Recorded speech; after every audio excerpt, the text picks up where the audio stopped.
That's a very different story, isn't it, than the one most of us were taught growing up. In the Bible, a distant God creates the sky, the land, the animals, and finally humans. In Genesis 2, the woman is pulled out of the man's rib. God, in our creation story, puts the humans in charge of all of the earth. He tells those humans to, quote, to fill the earth and master it, and rule the fish of the sea, the birds of the sky, and all the living things that creep on earth. And a little bit later in Genesis 3, God tells the woman that her husband will rule over her, as all men will rule over women in coming days. And then in this Genesis story, so familiar to us, we are told that God banishes those first people from the garden because they ate from the tree of knowledge, the tree of the knowledge of good and bad, the tree of wisdom.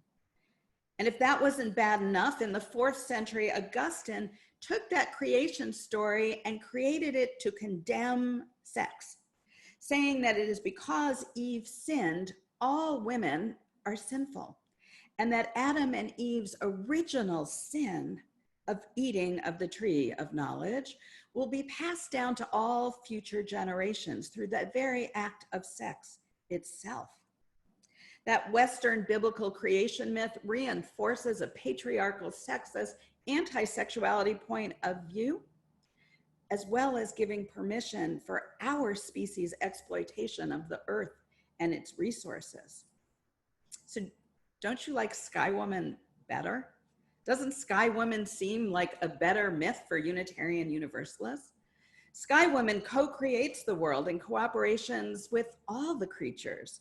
The turtles, the geese, even the lowly muskrat has a role. She embraces all aspects of the natural world. Dr. Robin in Braiding Sweetgrass calls Sky Woman our ancestral gardener. Dr. Robin, in a paragraph that made me smile, imagines Eve and Sky Woman meeting the day after the first peoples with their love of the earth meet the Europeans who have come to conquer their land. And she imagines Sky Woman saying to Eve, sister, you got the wrong end of that stick. The Sky Woman story is much closer, I think, to our 7th principle than Genesis 1-3 is. Its telling surely supports, to quote our 7th principle, respect for the interdependent web of all existence of which we are a part.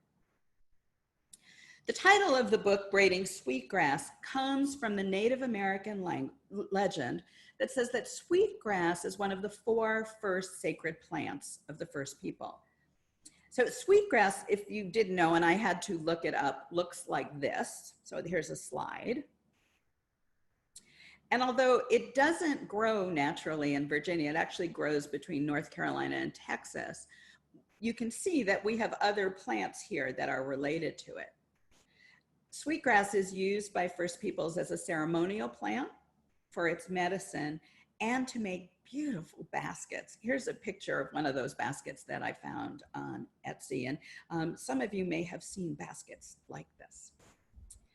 So indigenous people braid the sweetgrass. So it looks like this piece that I bought, I want to make sure you can see this, that I bought online. And it has the most delightful aroma, which I think is why it's called sweetgrass. Braided sweetgrass is understood by the First Peoples as a gift of gratitude and of compassion. Dr. Robin writes, quote, that when we braid sweetgrass, we are braiding the hair of Mother Earth, showing her our loving attention, our care for her beauty and well-being, and gratitude for all the earth has given us. Children hearing the Sky Woman's story from birth know in their bones the responsibility that flows between humans and earth. End of the quote. Dr. Robin tells of her people's deep understanding of the interdependence of all existence was part of what I found so compelling about this book. She writes of her delight in pecans, in strawberries, of pine needles, of maple trees, and all of that have helped me this difficult spring and summer to look at our plants and the flowers, the geese on our lakes, the turtles who are there when I kayak, the herons, even the lakes themselves in new ways, not as separate from us, but as part of us.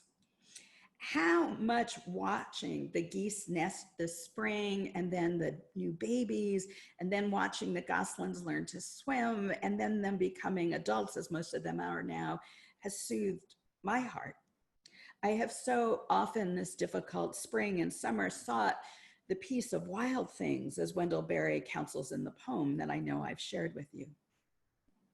Dr. Robin writes about growing up in a family that revered nature and understood their part in it.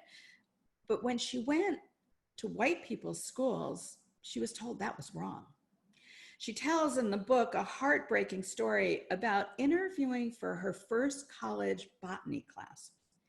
The professor says to her, "Why do you want to major in botany?" And she answers, "Because I want to learn why asters and goldenrod look so beautiful together." She reports the professor answered her with derision, "That's not science. If you want to study beauty, you should go to art school." Yeah. He allowed her into general botany so that she would understand what was science. And this same professor wrote on the recommendation for her master's degree in botany, "She's done remarkably well for an Indian girl." Yeah, I know.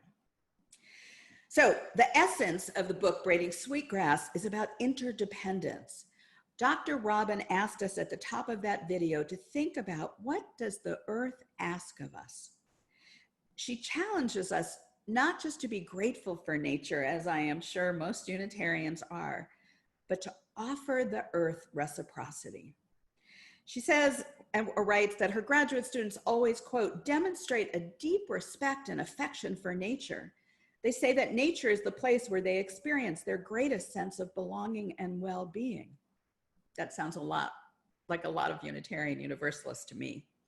But she then asks them, and I will ask you, do you think the earth loves you back? Do you think the earth loves you back? She says no one is ever willing to raise their hands to answer that.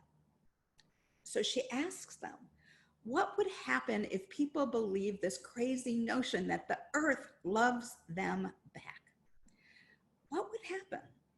If we did, would we move from that understanding of humans as the subduers of the earth, but as partners with the earth in a sacred, interconnected relationship?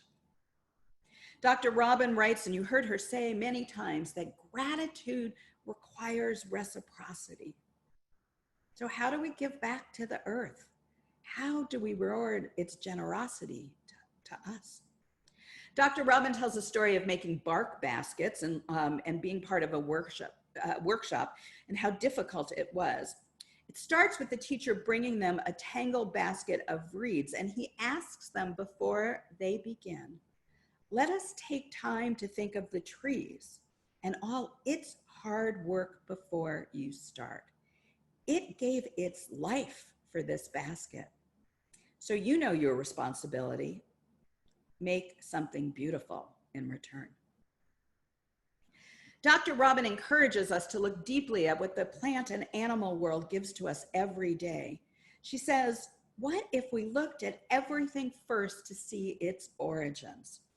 So I want you to try something. Today at lunchtime, I want you to ask yourself, what life was given up so you could have that salad, that tuna fish, that turkey? What plants or animals gave up their lives for you to have lunch? Who planted the food that started your lunch? Who picked that food, trucked it, shelved it, sold it, all before we could have lunch today? How infrequently do we take the time to think of the humans, no less the animals and plants, that makes our food possible? When I first got this braid of sweetgrass, I just looked at how beautiful it was and I smelled it.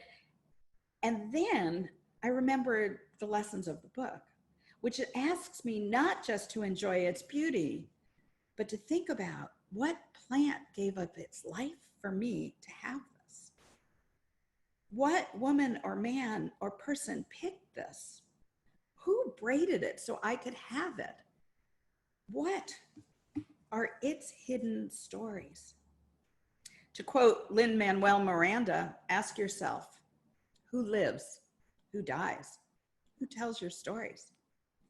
The most important lesson of Braiding Sweetgrass for me is that, quote, we as human people are to find ways to enter into reciprocity with the more than human world. I learned from this book that we share the planet with 6 million other species, maybe more. I learned to ask a flower before I pick it, are you ready to be picked? And not to if I don't sense permission. I was reminded in reading this book of a spiritual practice I learned long ago at my beloved retreat center in Maine that I can't go to this summer, but of picking a tree or a plant or a rock to meditate on and asking it to share its wisdom with me.